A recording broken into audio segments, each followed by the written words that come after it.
no estamos. Muchas ¿Todavía? gracias.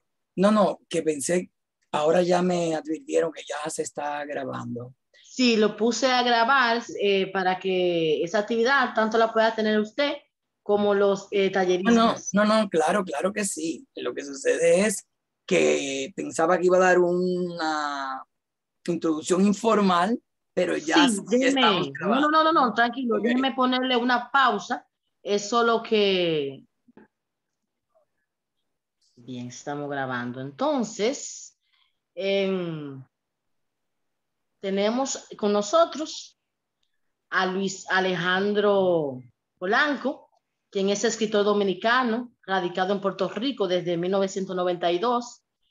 Es doctor en filosofía y letras, con especialidad en literatura puertorriqueña y de Puerto Rico, perdón, y del Caribe. Egresado de la maestría en creación literaria de la Universidad del Sagrado Corazón y profesor de la Universidad Ana G. Méndez, recinto de Carolina. Obtuvo el grado de arquitecto en la Universidad Autónoma de Santo Domingo en 1986. Por otro lado, tengo aquí algo muy importante y es que Luis Alejandro Polanco, él afirma que dos de sus grandes pasiones son la arquitectura y la literatura. Además, él de los temas que más le apasionan son los sociales, los políticos, los religiosos, sobre todo cuando esto encierran denuncias, abuso de poder y corrupción. Otros temas son el binomio amor-odio, quien también considera que son fundamentales o que le dan al personaje una manera de desenvolverse más en el contexto que se trabaja. En el 2014 publica la novela No habrá primavera en abril, que se alzó con el segundo premio en la categoría de mejor novela de ficción histórica en español de los International Latino Book Awards 2015. Por otra parte, él considera que ha sido o sea, así algunos autores han contribuido en su formación como escritor. Entre estos, menciona a Juan Bosch, a Jorge Luis Borges, a Julio Cortázar, Edgar Allan Poe, Horacio Quiroga, Anton Chekhov y Guy de Maupassant. Estas informaciones y otras ustedes las podrán conseguir en la entrevista del autor Richard Rivera Cardona, el cual también le compartí por el taller de literario narrador de Santo Domingo. En esta ocasión vamos a compartir el taller de conflicto, contexto y atmósfera y bueno, y otras experiencias o conocimientos que nos quiera compartir Luis Alejandro Polanco. Bienvenido, Luis, al taller literario Narradores de Santo Domingo. Gracias por la oportunidad que nos ha brindado. Muchísimas gracias, Lucero, por esta introducción. Elena, déjame cambiar el nombre, que es Elena Ramos. Espera, Okay. Elena Ramos. Lucero, está bien, lo sé. Sí, ya se le olvida a veces.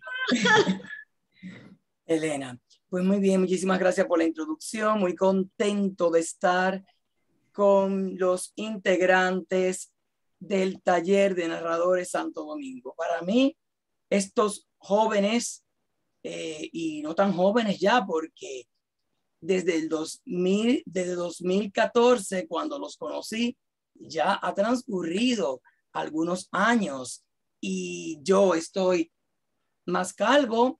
Ellos están hasta con un nene en brazos, ya tiene Rodolfo. Y es así, la vida sigue, pero muy contentos siempre de nuestros encuentros. Así que, adelante. Muchísimas gracias. Rodolfo, ¿está por ahí? Sí, estoy aquí. Para nosotros, el taller de narradores de Santo Domingo siempre ha sido un privilegio tener a Luis como padrino. Nosotros tenemos una ventaja, y es que desde que encontramos a un buen escritor, lo adoptamos de padrino y ya no se puede librar de nosotros. Eso lo aprendimos de Valentín Amaro. Gracias, Luis, por aceptar la invitación esta noche. Para quienes no conocen a Luis Alejandro Polanco, la verdad es que Luis Alejandro Polanco, a pesar de toda la humildad que le caracteriza, es uno de nuestros mejores escritores. Basta con leer su novela, No habrá primavera en abril, y bueno, con el premio que ganó como segunda mejor novela publicada en español en ese año. Entonces, pero también están sus cuentos, todo lo que ha hecho, su formación profesional, y sobre todo eso, entonces hay que agregarle a Luis el amigo, el ser humano, la persona increíble, y también su esposa. Yo creo que Luis es la mitad de un ser y él forma un ser completo con Milagros, que creo que está aquí también y nos acompañan. Dos seres humanos increíbles. Para nosotros será un gran privilegio esta noche tratar de aprender de Luis. Señores, sáquenle el jugo, pregúntenle todo lo que quieran, no se vayan con ninguna duda. Luis es increíble y voy a decir algo así. Estamos trabajando para que pronto este taller sea presencial, y no solo uno, sino más de uno. Así que estamos trabajando para eso y ya casi eso está aprobado. Así que para eso viene muy pronto, y no me estoy religiendo, no estoy haciendo campaña, como diría Valentín. Luis, hermano, bienvenido. Muchísimas gracias, Rodolfo. ¿Qué tenemos para esta tarde? El público es tuyo, el escenario, aquí hay mucha gente ya, somos 19, así es que creo que podemos empezar, y los que lleguen después ya estamos grabando, que vean la grabación para ponerse al día. Pues muy bien, pues el tema de esta noche vamos a estar hablando sobre conflicto, contexto y atmósfera en la narrativa. Entonces, vamos a comenzar. Yo siempre me gusta partir que un cuento presenta una anécdota. ¿Y qué es una anécdota? Pues según el diccionario de la Real Academia, es un suceso curioso y poco conocido que se cuenta en un relato. Pero para que una anécdota se convierta en cuento, se tiene que problematizar.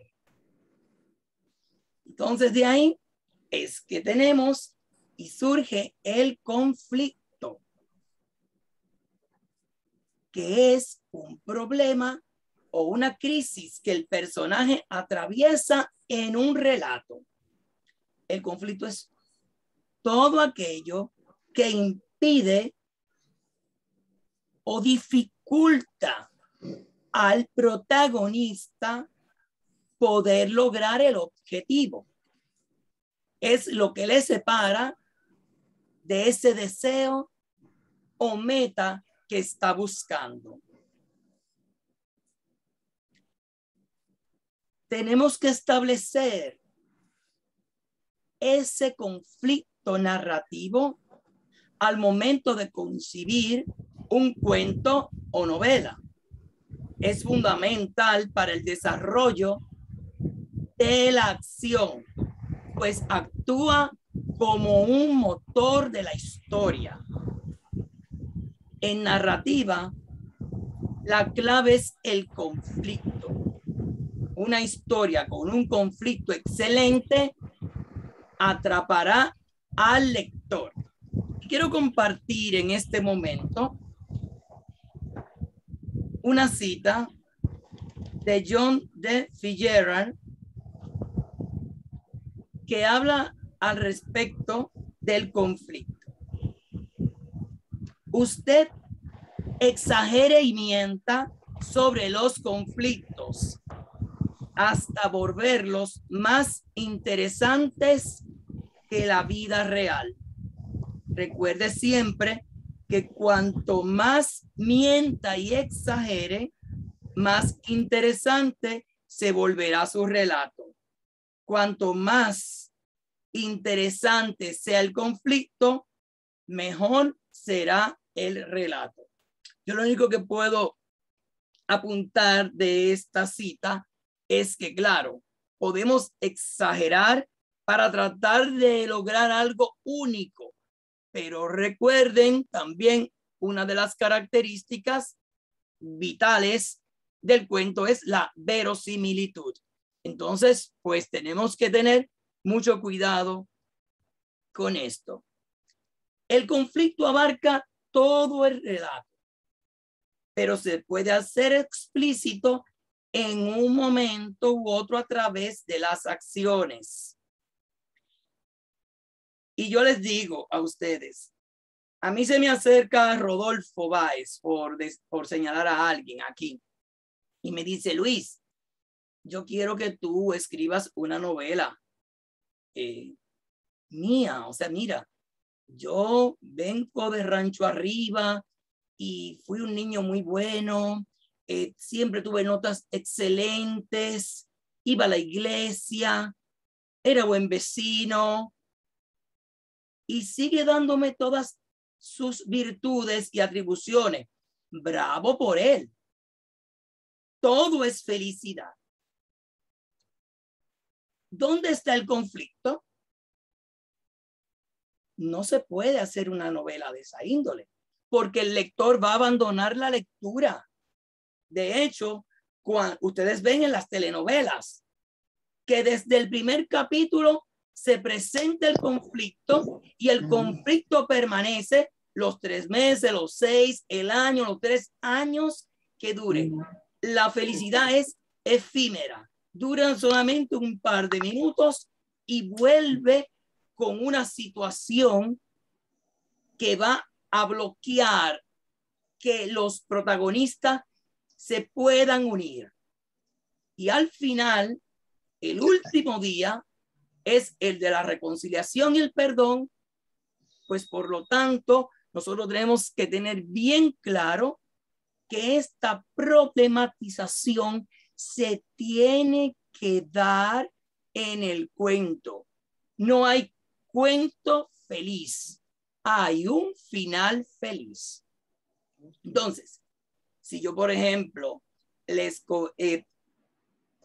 voy a inventar algo, un hombre caminaba muy rápido, no quería que la lluvia que iba a caer, ya que el cielo estaba totalmente nublado, se precipitara. Necesitaba llegar, necesitaba reconciliarse. El hombre entró, miró hacia todos lados, encontró al sacerdote dormido en una silla. Le despertó, tenía necesidad de confesarse.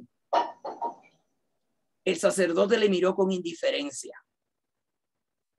y le invitó a sentarse. Ave María Purísima, sin pecado concebida. Padre, tengo 20 años que no me confieso. Y el padre inmediatamente despertó. Entonces, esto pues se perfila que aquí hay un conflicto, aquí hay una problemática.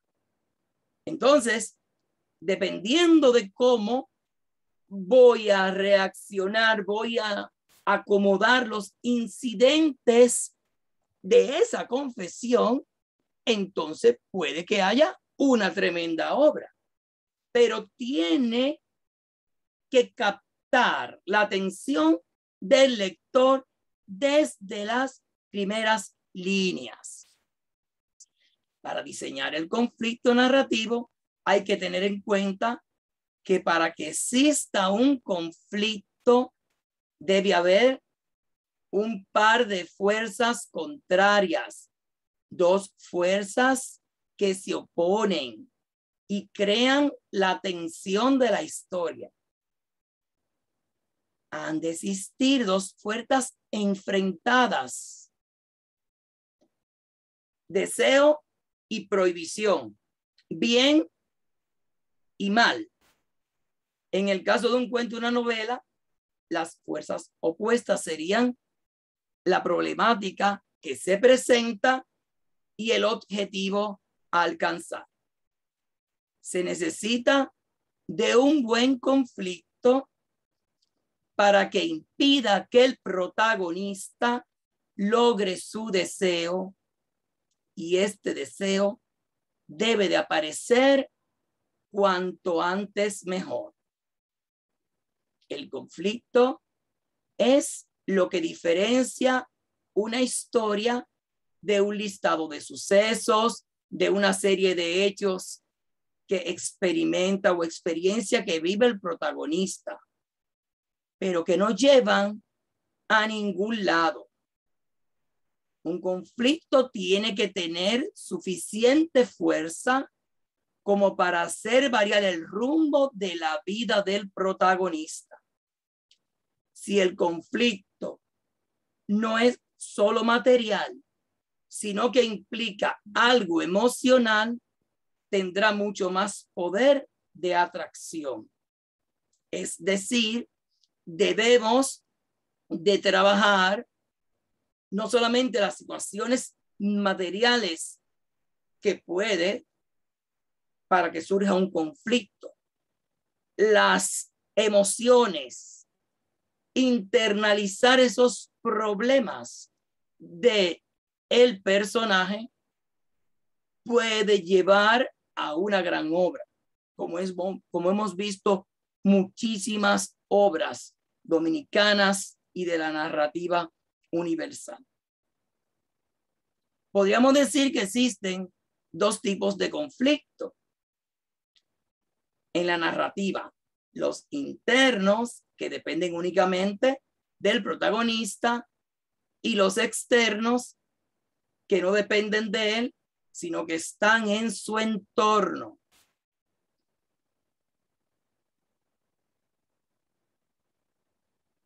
Todos los conflictos se pueden englobar dentro de una de estas categorías. Es decir, vamos a clasificar en este momento los conflictos. Conflicto con uno mismo. Está en el interior del protagonista, ya porque tiene dos deseos que entran en contraposición o que no ha podido lograr un deseo para alcanzar la felicidad que busca. Tenemos el conflicto de relación. Es el conflicto con el otro. Y aquí el conflicto se materializa en la figura de un personaje. Las fuerzas enfrentadas se originan por discrepancia entre los objetivos perseguidos por el protagonista y el antagonista. Por ejemplo, en una serie policíaca, el antagonista del detective es el criminal. Y hablando, por ejemplo, de antagonista, que muchas veces siempre atribuimos al villano, que es el antagonista. No siempre el antagonista es malo. El antagonista es el que trata por todos los medios que el protagonista no cumpla con su objetivo. Y si el protagonista es un joven que está rompiendo vicio, pero en un momento de arrebato sale a buscar droga y llega un amigo y quiere interrumpir esa búsqueda, entonces ahí la intención del antagonista es buena, porque no quiere que el protagonista pues logre su objetivo. Conflicto de situación. Conflicto con lo que tiene o con lo que es. Se da cuando el protagonista no está satisfecho con alguna de las facetas de su vida y que quiere aspirar a una situación diferente, algo mejor. Conflicto social. Conflicto con lo que le rodea. El protagonista debe luchar contra su entorno, que no lo acepta, que no lo entiende, y él tampoco entiende este mundo fragmentado en el que estamos viviendo o en el que vive el protagonista.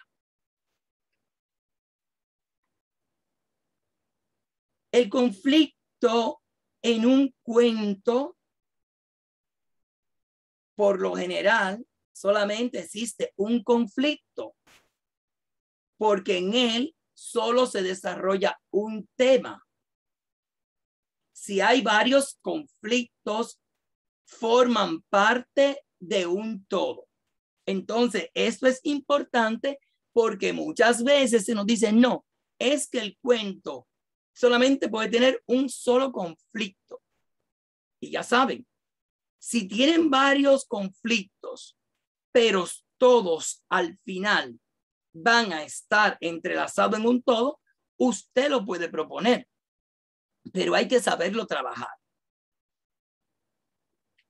Al llegar al desenlace, deberá resolverse el conflicto. El desenlace no puede ser arbitrario, sino el conflicto que resuelve, el conflicto narrativo, debe tener relación con todas las decisiones y complicaciones a las que se haya enfrentado el protagonista durante el desarrollo de su historia.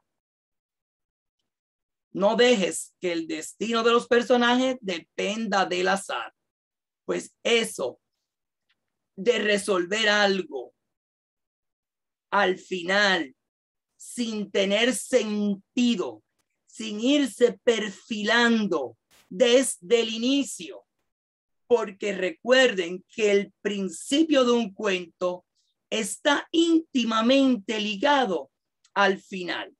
Entonces ustedes no pueden, porque muchas veces nos complicamos tanto en el desarrollo del conflicto que nos sentimos atrapados en él mismo y después no sabemos qué hacer. Y eso se ve muchas veces, un final precipitado, algo inconcluso, que no porque usted deje una historia abierta, no va a implicar que el lector sepa hacia dónde se va a dirigir ese personaje. No, o sea, todos los cabos tienen que atarse al final. Y por supuesto, entonces, el lector le pondría ese punto final.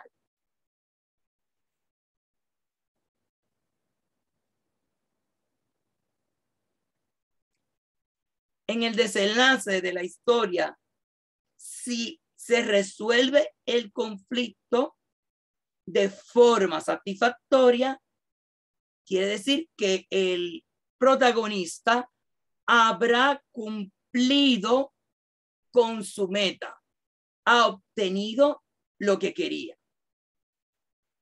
Si no lo consigue, entonces encontramos un desenlace insatisfactorio para el protagonista.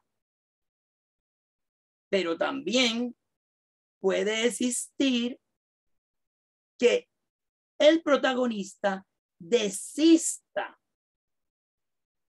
y al final se rinda. Eso puede ocurrir.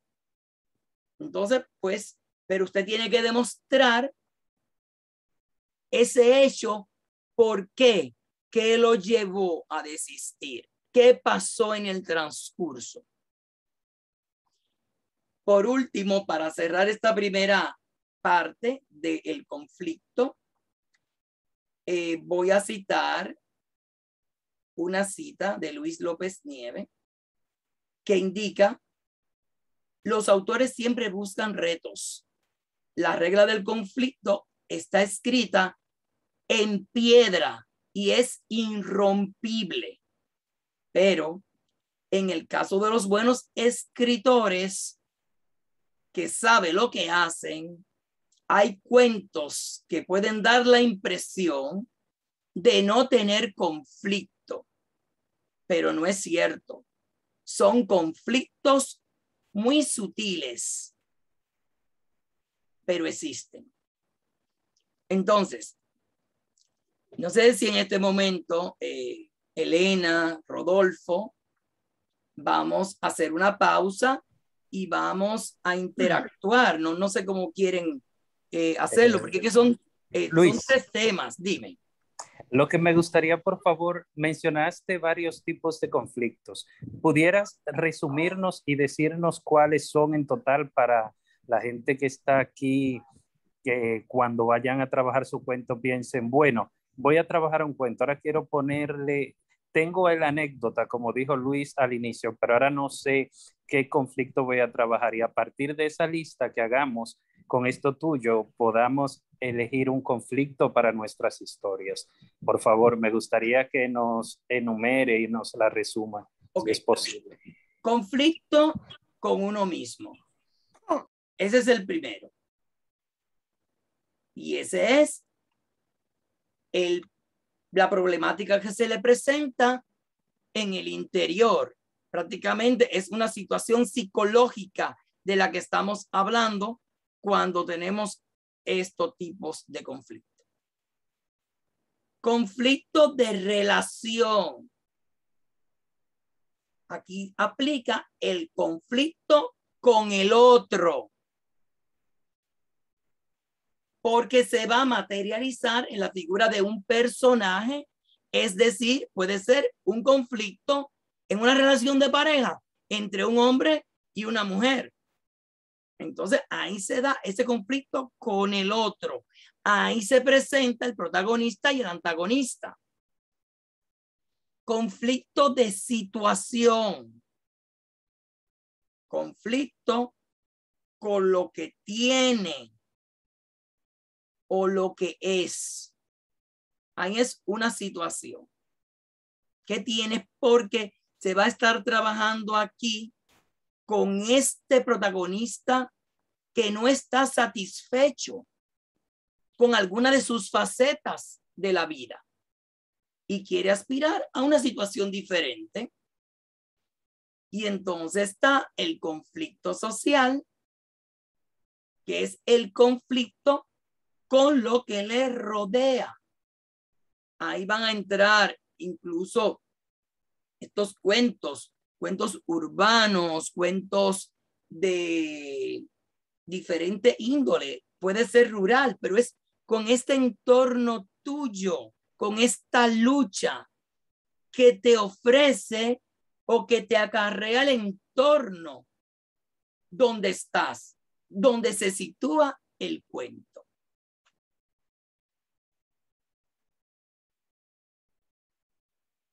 Esas son, Rodolfo, muy bien, gracias. Clasificaciones. Gracias. Entonces ya tenemos 4 tipos de conflictos para cuando hagamos nuestros ejercicios.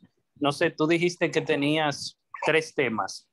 No sé. Sí, porque falta todavía la parte del contexto y la parte de la atmósfera.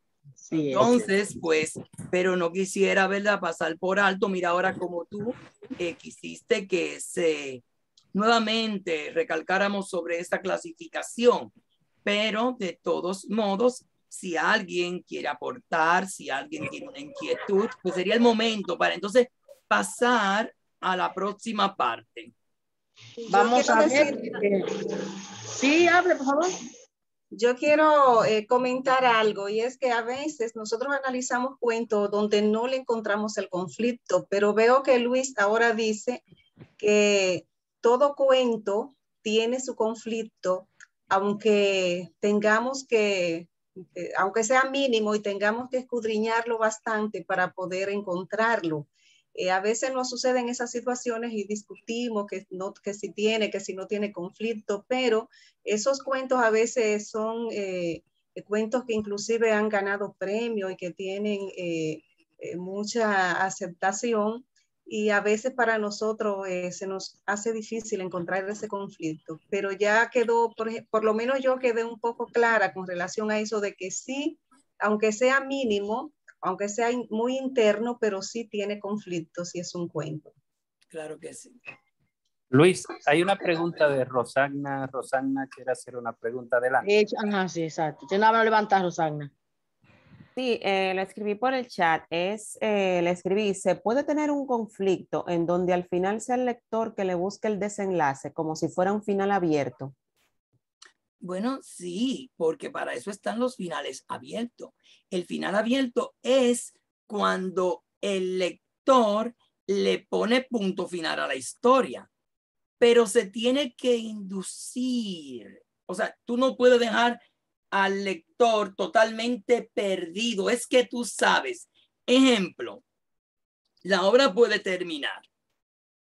La joven ya estaba en la sala de su casa con las maletas hechas y ahí se iba a terminar. Y de momento tocaron a la puerta y ahí se terminó el cuento.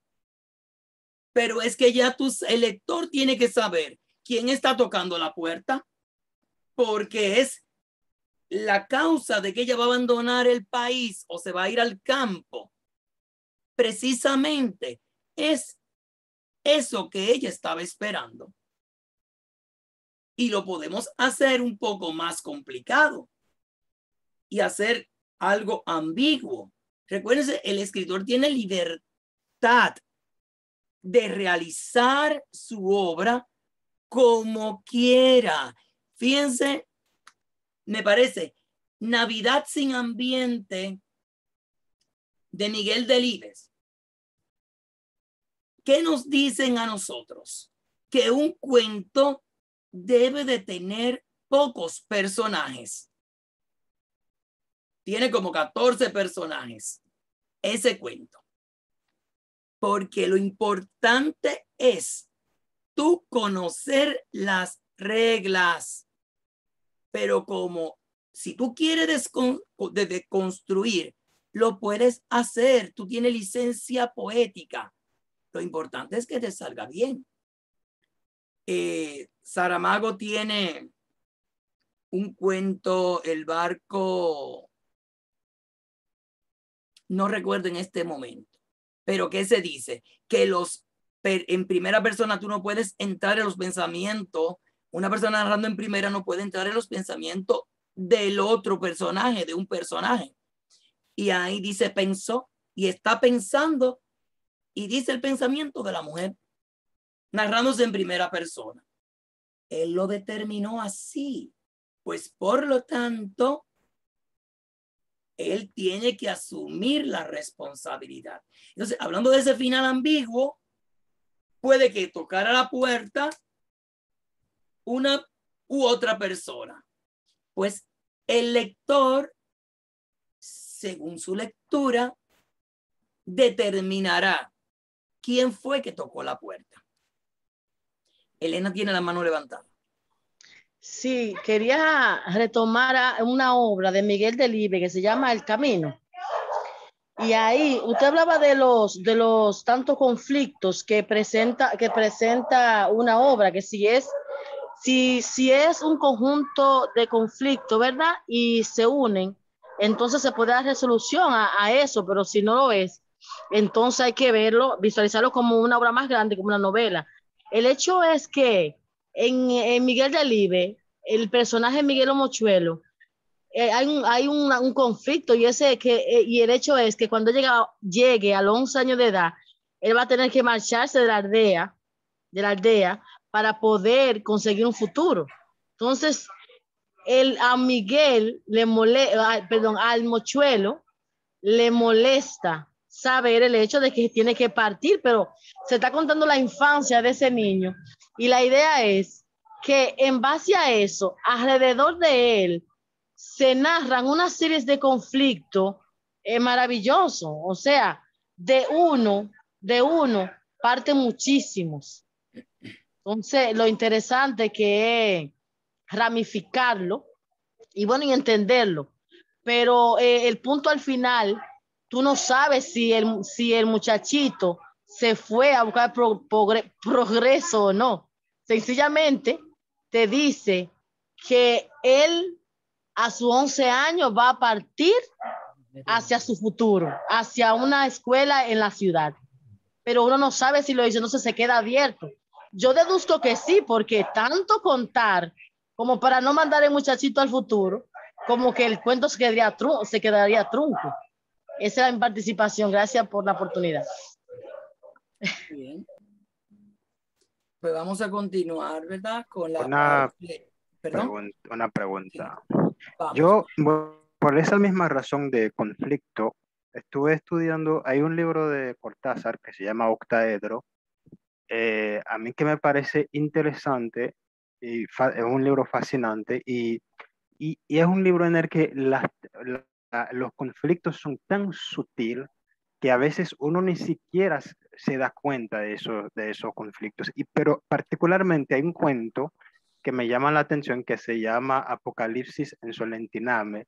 Claro. Y este cuento, tú no ves el conflicto hasta que tú terminas de leerlo. Al Entonces final, me gustaría saber cómo su opinión sobre ese cuento, sobre el conflicto, sobre todo eso que creo que... Sí, claro, en ese cuento él está narrando todas las peripecias del viaje y no es hasta cuando él está frente al televisor que ve o viendo las fotografías, algo así, que ve que recobran vida las fotografías y termina el cuento en esa parte. O sea, es un cuento realmente sumamente interesante. Recuerda que Cortázar busca cualquier fisura para entrar a la ficción.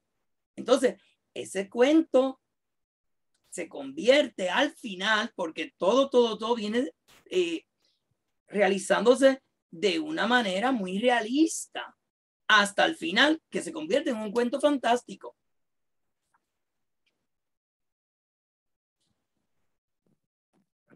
Entonces esa parte que es lo fantástico, o sea, tratar lo fantástico así dentro del texto podría ser una manera de trabajar el conflicto.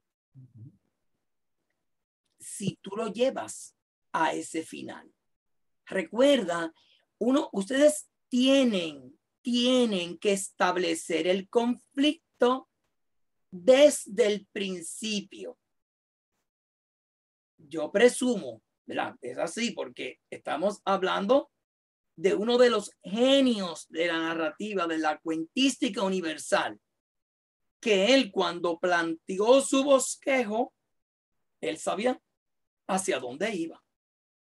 Entonces, lo importante es ustedes que están dentro de este taller y que realizan cuentos constantemente, tienen que saber hacia dónde van.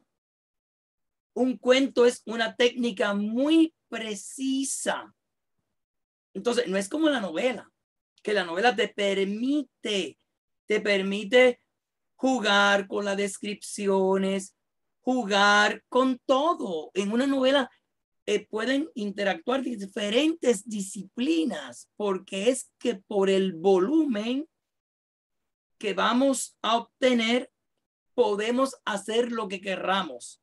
Pero un cuento no, un cuento tiene que ser muy preciso, las descripciones son intensas, en una novela las descripciones pueden ser extensas, pero lo importante es, y lo vamos a ver ahora, cuando entremos a ver lo del ambiente, el contexto, la atmósfera, que toda esta descripción que se hace en un cuento tiene que aportar al conflicto, al desarrollo del personaje. Nosotros no podemos, bajo ninguna circunstancia, poner cosas como un decorado. Elimínalas. Tienes que ir al grano en el cuento. De nada.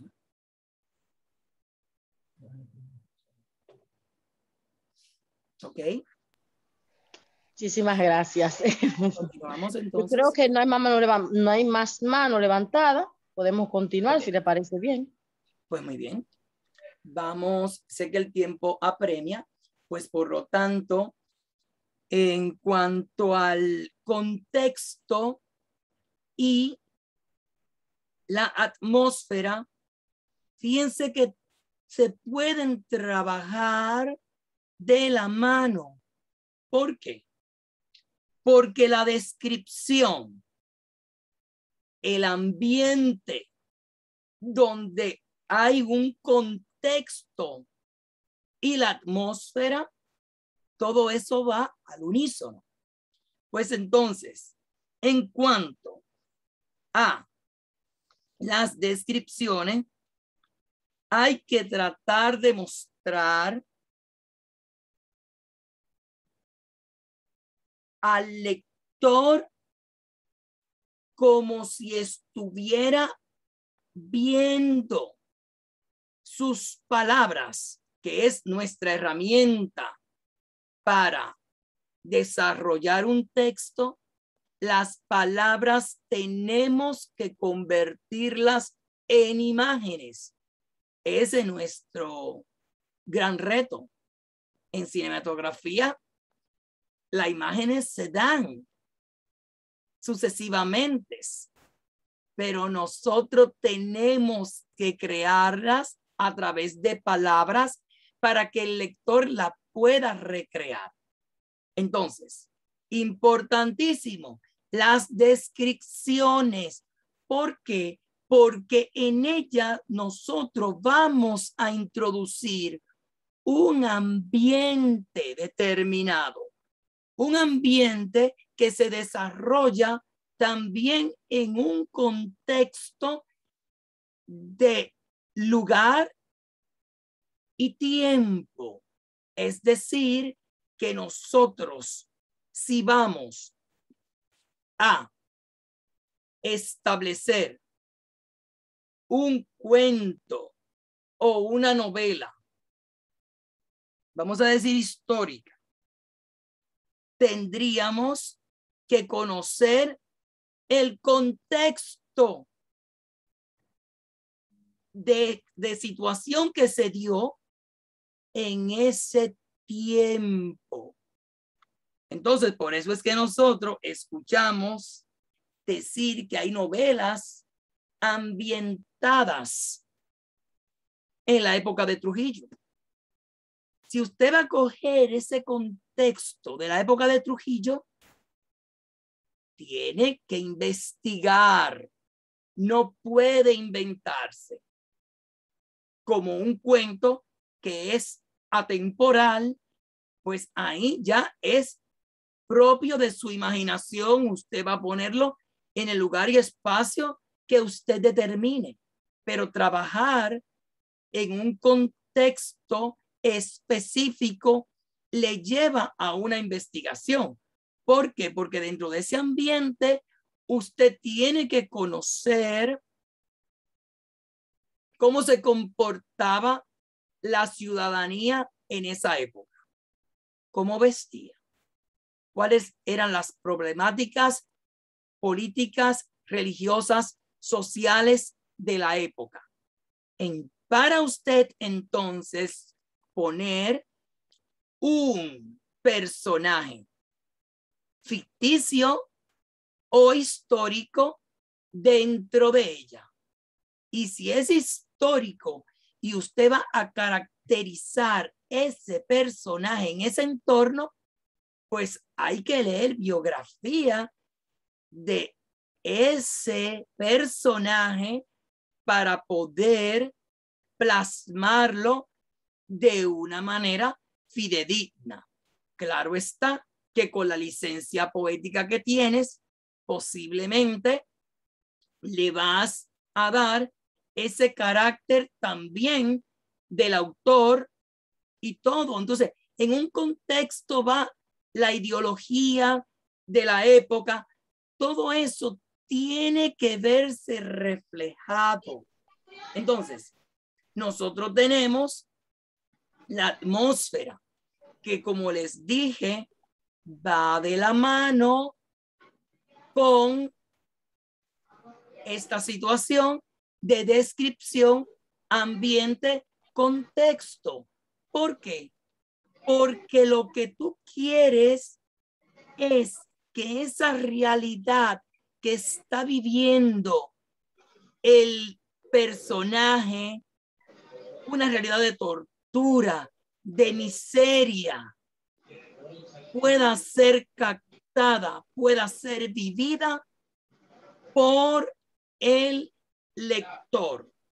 Es decir, que lo mismo que siente y padece el personaje debe también de sentirlo, si es una buena obra, el lector.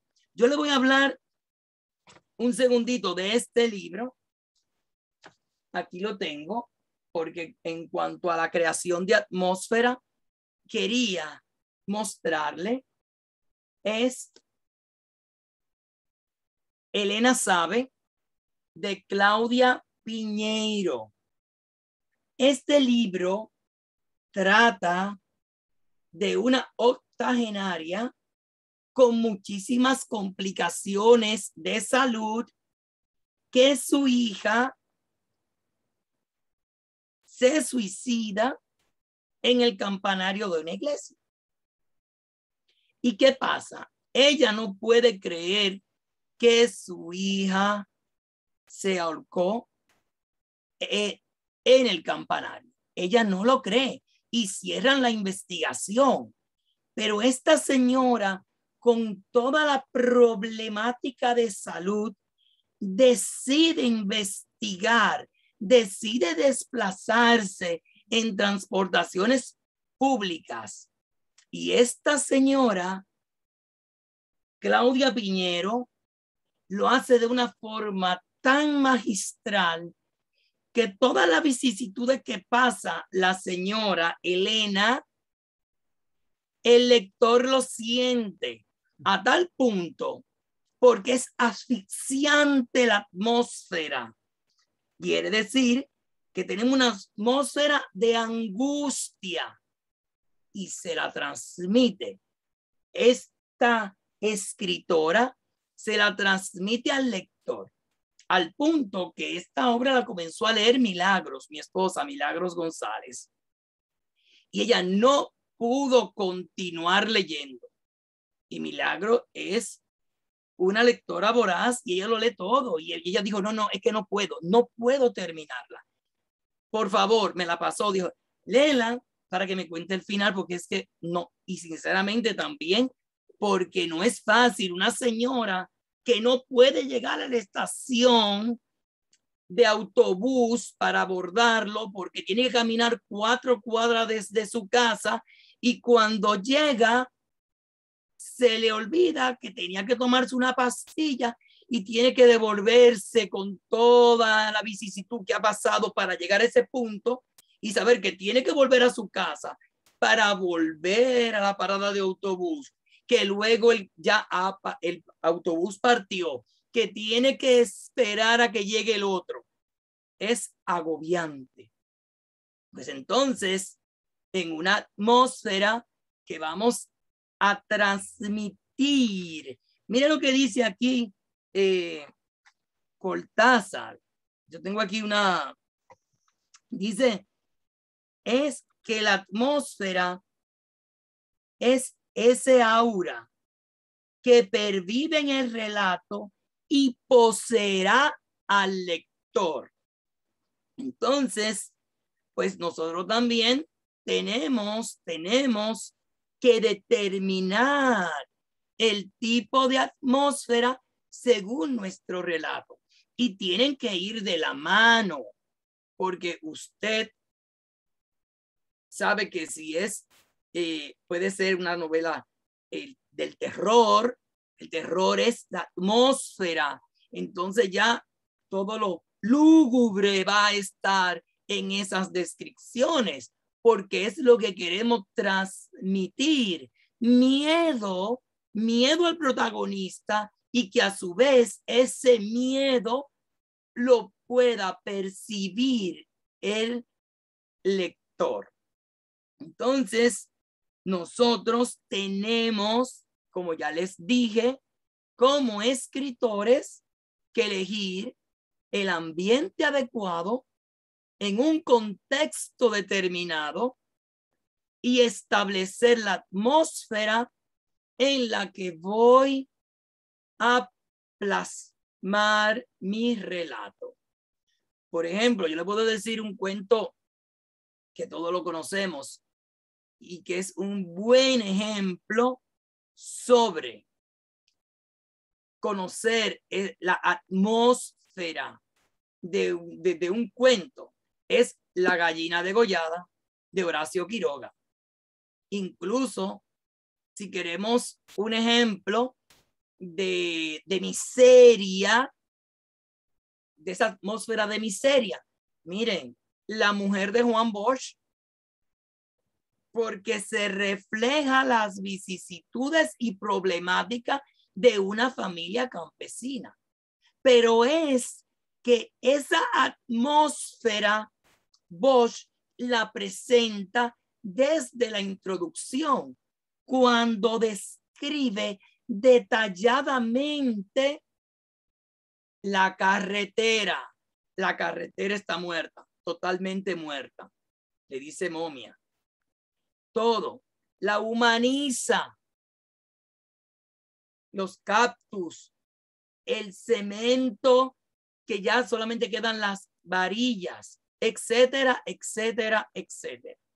Y fíjense que qué interesante yo haber pensado en el cuento de Juan Bosch, porque es un cuento tradicional, porque tiene una introducción, pero inmediatamente que Kiko encuentra a la mujer que la perseguía como un puntito, luego como un animal, hasta que se dio cuenta que era persona, así dice el cuento, pues después que él tiene ese encuentro ya cercano con ella, pasa una retrospección y encontramos el conflicto del cuento. ¿Quién me lo puede decir? Porque ustedes son unos expertos en literatura de Bosch y más este cuento.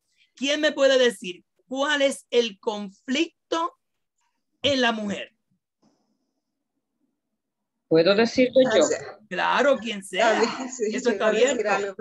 Mariel, sí, no, Mariel abrió. Él le dejó encomendado vender una leche a la mujer, y ellos tienen un niño, y ella, en lugar de venderla, le dio la leche al niño, y cuando el tipo llega, que cree que va a encontrar dinero, lo que encuentra es que la mujer le dijo, bueno, yo le di la leche al niño, y ahí se arma la bronca. Exactamente. Entonces, como les dije al principio, sin conflicto no hay cuento, porque si ella cumple la encomienda, el dinero, aquí lo tienes, pues el hombre se va a beber por ahí, o qué sabe quién lo que iba a hacer con ese dinero.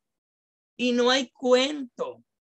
El cuento se da por el conflicto, porque campesinos tenemos que pasan vicisitudes también. Entonces, eso no es un cuento. El cuento se dio por la leche. Bueno, yo creo que he abordado estos últimos temas muy rápido, pero es que el tiempo se agota y me comentaron que es 1 hora, faltan 2 minutos. Me gustaría ahora nuevamente sentir la reacción de ustedes antes que finalice la grabación. No sé, pero sí, en primer lugar, darle las gracias a usted por este tiempo que nos ha regalado, ¿verdad? Y que nos ha regalado. Y bueno, en segundo lugar, vamos a ver que levanten la manito si desean hacer una pregunta a nuestro invitado, Luis Alejandro Polanco. Y también, si no desean hablar, pueden escribir por el chat. Esta es la oportunidad. Elena y Luis, perdón. Mira, Luis, tú no te puedes ir de aquí sin ponernos a nosotros a escribir. Tú tienes que dejar un mandato bien clarito ahí para que esta gente escriban cuentos con conflicto, atmósfera y todo eso. No te preocupes entonces, que ahí va la bomba. Claro, tú. Espérate, ¿dónde yo tengo? ¿Dónde? No me digas que yo... Ah, míralo aquí, está acá. Vamos a trabajar con un contexto. En un contexto de la pandemia. 2020, 2021. Años que han trastocado nuestras vidas, que jamás imaginábamos que nosotros íbamos en este momento a usar mascarillas. Miren esto, y esto es lo que les voy a proponer. Pandemia. Aquí dice de escritores ante el distanciamiento social. Y ya yo he participado, aquí hay un cuento mío, aquí también hay un cuento de Milagros González, mi esposa. Nosotros fuimos invitados a manifestarnos a través de un género. Aquí hay ensayo, poesía, cuentos. Y nosotros hicimos, tanto Milagro como yo, un cuento para aportarlo. También el Pen Club de Puerto Rico hizo una antología internacional con todos los clubes y yo también participé y el tema era sobre la pandemia. Entonces, ¿por qué ustedes no hacen para que se pueda lanzar el próximo año en la Feria del Libro una antología donde recojan las vivencias de ustedes? Ya tienen el conflicto porque es pandémico, pero dentro de la pandemia vamos a encontrar otras situaciones que se dan. Pero ese es el ambiente pandémico, el encerramiento, la cuarentena, todos estos toques de queda. Eso, sus cuentos se van a desarrollar y ojalá que sean exitosos y que se pueda materializar en una antología que quede registrado en los anales de la literatura dominicana este proyecto para ustedes. Así que lo que le estoy proponiendo es algo para trabajar de la contemporaneidad. ¿Ok? Así que, ¿querías una asignación? Ahí la tienen, Rodolfo. Gracias. Elena, Rodolfo. Sí, tiene la palabra. Ah, mira, llegó, aquí levantó la mano Valentín Amaro. Sí, te iba a decir que ese viejo siempre tiene que hablar en los talleres y hay que dejarlo porque así No, que pero claro que sí. Claro que No, sí. de hecho hay que darle las gracias a Valentín Amaro, que fue quien nos permitió esta oportunidad con usted. Claro que sí, no. Y yo no le podía decir que no a Valentín, ya él sabe por qué. Yo dije, imagínate, me puso entre la espada y la pared. Yo dije, pero ¿qué voy a hacer si es Valentín Amaro que me lo está pidiendo? Y tuve que aceptar, porque con él es aceptar o aceptar. Vamos, Valentín. Ay, qué bueno. Bueno, gracias. Al presidente de la Feria Internacional del Libro de Rancho Arriba, que nos vemos a la salida.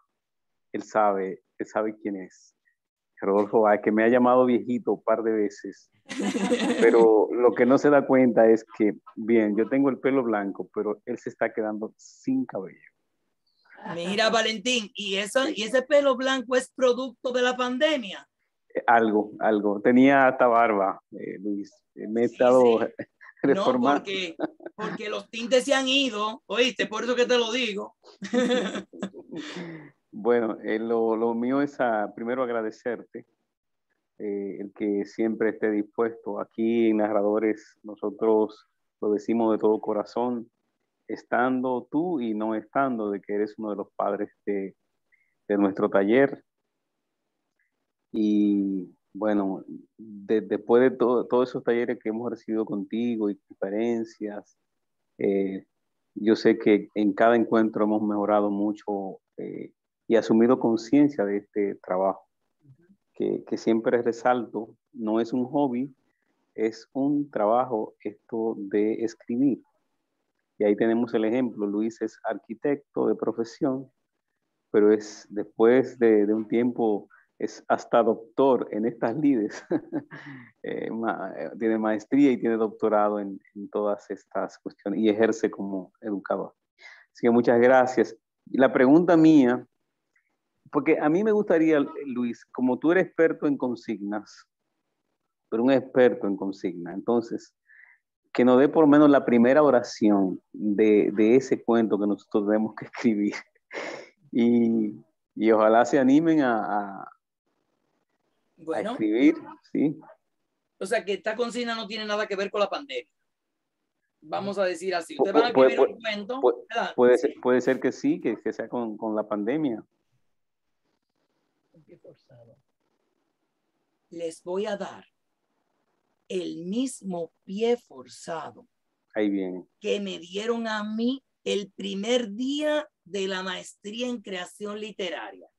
Wow. Es decir, que mi primer cuento en la maestría tiene esta oración y ustedes la van a acomodar en su cuento, en su conflicto, en su trama. Tienen que en algún momento aparecer esta oración. Y cuando, no, espérate, ¿sabes lo que iba a decir ahora? El dinosaurio, y cuando despertó todavía estaba allí, pero... Ese es de Monterroso, ese es de Monterroso. Mira, me vino y dije, no, pero no es así, no es así. Wow.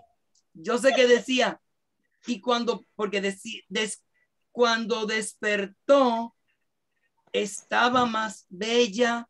Miren, si quieren, como quiero que sea esa la frase, yo la voy a buscar y se la voy a hacer llegar con Valentín o también con Rodolfo, con cualquiera de los dos, porque el problema es que quiero que sea la misma frase que inició mi carrera en la maestría. Y vamos a coger esa misma oración, a ver qué ustedes van a producir. ¿Ok? Mira, entonces antes de irte, porque hay unos invitados acá que, bueno, son recientes en esto de escribir cuentos. Entonces yo no quiero perder la oportunidad, permiso a Rodolfo y a Elena. ¿Para qué escribir cuentos? Parece sencilla la pregunta, pero sé por qué la hago. ¿Para qué este afán de todos nosotros de escribir cuentos? Pero la respuesta la tiene que dar Luis Alejandro Polanco. Bueno, simplemente es una opinión. ¿Por qué escribir cuento? A través del cuento, tú vas a presentar una situación que quiere demostrar. O sea, nosotros, a través de la narrativa, estamos proponiendo algo que nos preocupa, algo que desde mi punto de vista se debe de expresar. Y puede ser una protesta a la situación política, pero yo lo canalizo a través de un cuento que va a llegar más a las personas que si lo hago a través de un ensayo. Entonces, lo que tenemos que definir porque aquí hay escritores ya, mira, Niurka Herrera, Maximiliano, estoy diciendo algunos, aquí Rodolfo, Valentín Amaro, aquí mira Salcedo también por acá. O sea, ustedes, cuando yo fui de ingenuo a ese primer taller, creyendo que me iba a encontrar con unos aspirantes a escritores, descubrí que eran grandes escritores. Entonces, tú tienes una propuesta, por ejemplo, hay personas que trabajan, que son de tez negra y quieren hacer destacar los valores de su raza, identificado con sus ancestros, sus raíces afrodescendentes pues tú vas a hablar desde el punto que tú quieras. Las feministas van a establecer sus cuentos a partir de ese punto. Pero tenemos algo bien, bien importante, y es que usted debe de saber hacia dónde dirigirse, porque podemos tener un cuento para entretener y podemos tener cuentos con alguna moraleja que nos permita reflexionar. Entonces, ahí está la diferencia de yo como autor que yo quiero. Y hay grandes propuestas y usted tiene, posiblemente a través del entretenimiento, va a educar al pueblo y le va a enseñar. Y no hablo de esa moraleja que tenían los cuentos clásicos, es de esta reflexión que se debe de dar, este pensamiento que debe de existir. Y muchas veces este tipo de cuento y este tipo de novela se aleja del entretenimiento porque va más bien con un pensamiento filosófico. Entonces, habría que ver. Entonces, está la diversidad de género. Entonces, si usted aboga, está a favor de esta diversidad, entonces se tiene que manifestar. Por eso existe subgénero de la literatura y cada quien está escribiendo desde su postura. Entonces, lo importante es, no pueden plasmar la realidad tal y cual es. No. Deben de, como decía John Figueroa, que hay que exagerar, hay que desligarse. Puede ser que tú tomes una situación real, pero tiene que transformarla para convertirla en única. Entonces, a mí no me interesa saber que tú tenías una abuelita y que iba a la iglesia. No, dime, háblame de esa abuela que tenía una ametralladora o que el trabucazo que dio Mella, ella, el trabuco, se lo entregó a Mella. Ah, yo quiero saber de esa abuela tuya. Entonces, pues, yo les invito a que ustedes saquen de lo más profundo de su ser lo que quieren contar. Y recuerden que hay que observar, tenemos que escuchar. Cuando estemos en una actividad, por favor, no sea el que más hable, sea el que más escuche, sea el que más ve, para que después pueda contar. Entonces, ustedes, miren, dentro de mí hay un monstruo. Y ese monstruo yo lo puedo canalizar a través de la literatura. La literatura también, cuando escribimos, nos sirve de sanación. Pero ¿quién tiene que enterarse que esos pensamientos son míos? No, te lo puso ahí en un personaje. Pero esos eran sus sentimientos. Y esos son los sentimientos más puros cuando usted se desnuda y lo puede plasmar. Entonces, creo que tienen que leer mucho, y como les dije en una de las partes, tienen que tratar por todos los medios de distorsionar lo que es la realidad. No la plasmen tal y como se la presentaron. Tenemos que distorsionar, tenemos que desconstruir, tenemos que buscar ser todo. Se dice que las cosas ya, que todo está dicho, que todo está creado. Sí, puede ser cierto, pero nosotros tenemos que innovar, reinventar conectar es lo importante en este momento de creación. En el boom, ¿qué hicieron esos escritores? Ellos simplemente experimentaron y sus experimentos están en la literatura vigente hasta el día de hoy. Así que no sean tímidos en el momento de tratar de hacer una propuesta. Lo importante es sí conocer. Tienen que conocer las técnicas, tienen que conocer las normas para poder transgredirla y decir no, como hizo en el cuento este señor en la noche. Ya se me fue hasta el título, se lo dije cuando estaba escribiendo una Navidad triste, Navidad sin ambiente. La Navidad sin ambiente de Delibes, 14 personajes. Entonces, ustedes pueden hacer lo que quieran, pero siempre al final tiene que tener un sentido. Y ahí está los cuentos fantásticos, intergalácticos. ¿Por qué se creen? Porque el escritor crea un cosmos creíble y tú como lector te vas a sumergir en ese mundo y tú vas a creer que lo que te está contando el narrador es verdad.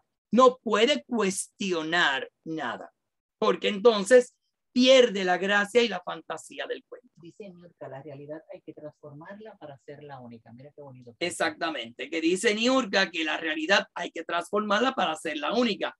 Sí, el pensamiento está excelente. Hay una pregunta abajo, la hace Mariel. ¿Cuál es la pregunta? En el caso de la pandemia es el contexto y el toque de queda, encierro en el ambiente. Ok. Dice Mariel, porque mi esposa me leyó la pregunta, no sé si la escucharon. En el caso de la pandemia es el contexto y el toque de queda, encierro, es el ambiente. Bueno, el contexto que se vive es la pandemia, pero el ambiente va a ser todo, porque hasta en una barra que tú quieras hacer tu cuento, ese va a ser tu ambiente. Vamos a seguir bebiendo y hemos seguido bebiendo en la pandemia. Entonces no es que todo, o sea, pero tú tienes que saber que ese cuento que tú vas a hacer tiene que tener la pandemia presente. Hay una situación que se va a dar. ¿Quién sabe si es alguien que no cree en la pandemia, andaba sin mascarilla, se iba a beber? Mira cómo está la barra, el ambiente, la bebedera, la borrachera de todo el mundo, la gozadera, como se dice. Y después al final está el funeral. Entonces, ese es el cuento, pero en el contexto de la pandemia. Muchísimas gracias, Luis, por responder a las preguntas también. Magistral. Así es. Hay algunas personas que dicen, hola Luis, ¿puede dejar un contacto de ese Rosagna que dice como correo para cualquier duda o inquietud? Gracias. También contesta. Okay. Yo estoy en Facebook, yo soy Luis Alejandro Polanco y me pueden escribir a través de Messenger. No quiero cerrar sin darle un fuerte saludo a Héctor Santana, que está de cumpleaños en el día de hoy y posiblemente no está con nosotros porque está viejo. Celebrando, ¿entiendes? Pues? Pero también muy querido Héctor Santana. Muy bien. Un abrazo para ti, Luis Alejandro, y para tu esposa. Gracias. Un abrazo. Un placer y nos vemos pronto. Y gracias, Valentín, por haberme invitado. Esto es un gozo estar con todos ustedes. Sí. Un abrazo para ustedes. Un gran abrazo para Milagro. Gracias. Salud. Salud para ustedes, salud. A Milagro que se deje ver, aunque sea. Para la próxima. Muchas gracias. Abrazo, se les quiere. Un placer. Gracias, hermano. Okay, gracias. bye. Bye.